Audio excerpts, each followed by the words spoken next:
Hey, it's Jess. Welcome back. Today I'm here to talk about Moon of the Crusted Snow by Wabashi Rice. I think is how you say his name. I'm not quite sure. This is a book about a small town in Canada, and it's filled with Indigenous people. And one day there is a blackout, and they lose power to everything. And the people in the town, are okay for the first couple days because, they're like, oh, it's just a few days, everything's fine. But then the power doesn't come back. And people from the southern village, from the south, travel up to the village and say, we've lost power, we've been disconnected from everything, even in the south. So the village is trying to come together and figure out how to ration supplies, because some of the people in this village have been hunting and preparing for winter and have, meat in their freezers and have supplies. And some of these people have just been relying on food that has been brought in, so they don't have supplies. So it's a lot of town dynamics that way, on who gets to decide who gets what and how it's divided. And then it's also how is it divided? How does everything get divided between everyone in this town? There's also outsiders coming in that are trying to push to become the ones in power because they think they know what's best for the village. And it's kind of just like a slow descent into madness.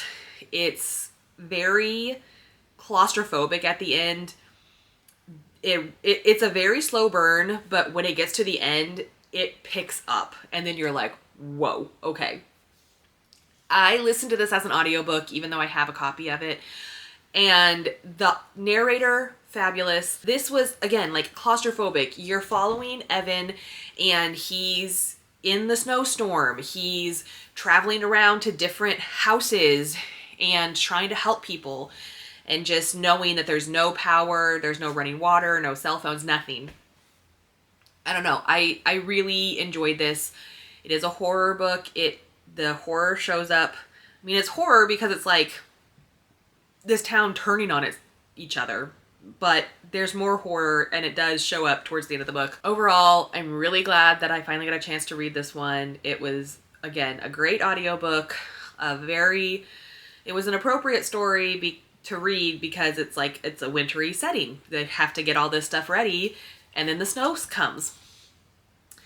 And the author does have a sequel out. It is set 10 years after this book. I believe it's Moon of the Turning Leaves, I think is the name. It just recently was published. I haven't read that yet. I haven't picked it up yet, but based on how much I enjoyed this first book, I'll definitely be checking that book out.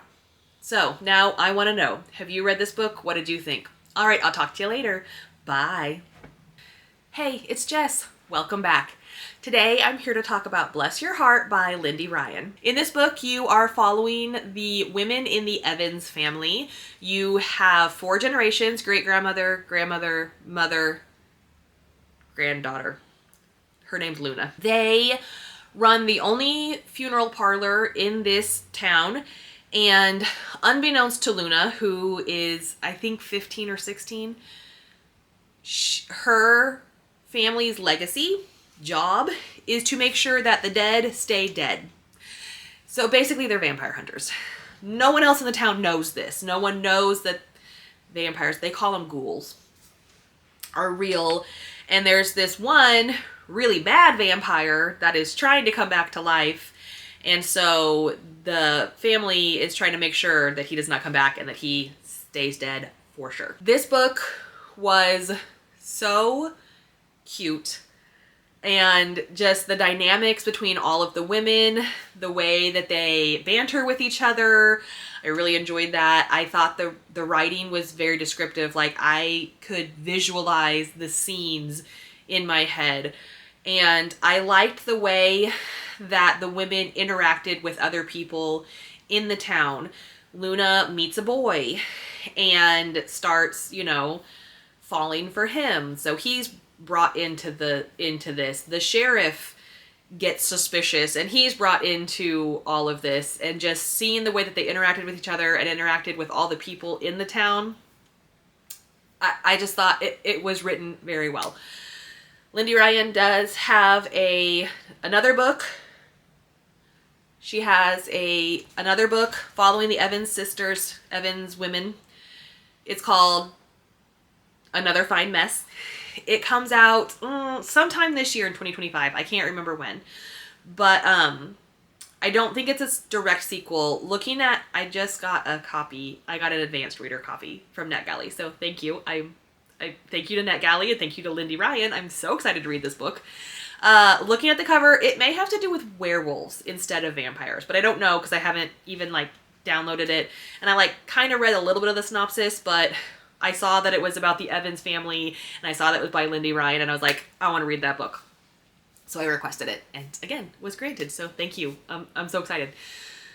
Anyway, I really enjoyed this. If you're looking for a different kind of vampire book that also has to do with family dynamics and, generational family dynamics, then I suggest you check this one out. I'm really glad I did. It was super cute. I really enjoyed this one. So now I want to know, have you read this book? What did you think? All right, I'll talk to you later. Bye. Hey, it's Jess. Welcome back. Today I'm here to talk about The Pumpkin Spice Cafe by Lori Gilmore. In this book, you're following Jeannie, and she lives in the city and has been working in the city, and then she has some trauma at work and loses her job, and her aunt, who is very eccentric and kind of easygoing, gifts Jeannie her cafe, which is the Pumpkin Spice Cafe in this town called Dream Harbor. And since Jeannie had just lost her job, she decides to come to Dream Harbor and try to make this cafe thing work. Her aunt is off gallivanting around the world. And it's like, Jeannie, you're in charge now. Here's this cafe. This is a very small town where everybody knows each other. And the Pumpkin Spice Cafe is one of the only coffee shops. I think it might be the only coffee shop in the town. It's very well known, very well loved.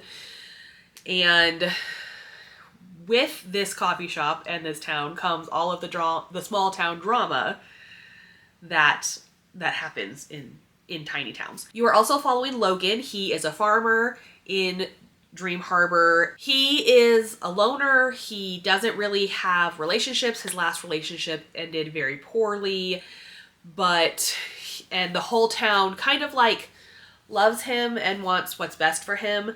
But they also see this new hot girl coming in and think they would be perfect together. So Jeannie's here trying to run this shop. Logan is being a brooding cowboy. They eventually fall in love. This is a romance. It's a small town romance, and they try to hide it for a little bit because they don't want the whole town to talk about them, and then they stop hiding it. I read this book for my book club. That is the only reason I picked this book, because I never would have, and I did not enjoy it. It took forever for the romance to actually happen and for anything to happen. I thought that it was really boring. I don't know. I like romance books. I don't read a lot, but I do like them. But I did not like this one. Just the characters were kind of bland.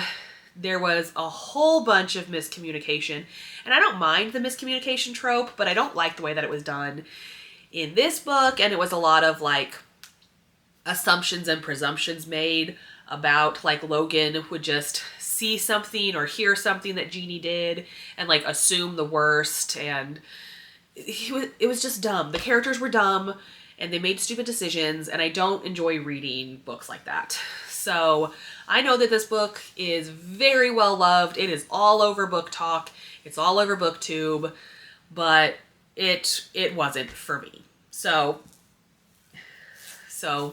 it just wasn't for me. Again, the only reason I read it was for my book club, and out of the 6 of us, I think only 3 of us actually read and finished this book. So it wasn't really for them either. But take that as you will. If you enjoy romance, you may enjoy this one. It is the beginning of a series. I believe there's 3 books in the series out right now. The 4th one might have just come out, or it's coming out this year. I don't know. I'm not going to read any of the other ones because I didn't like this one that much. So anyway, now I want to know, have you read this book? What did you think? All right, I'll talk to you later. Bye.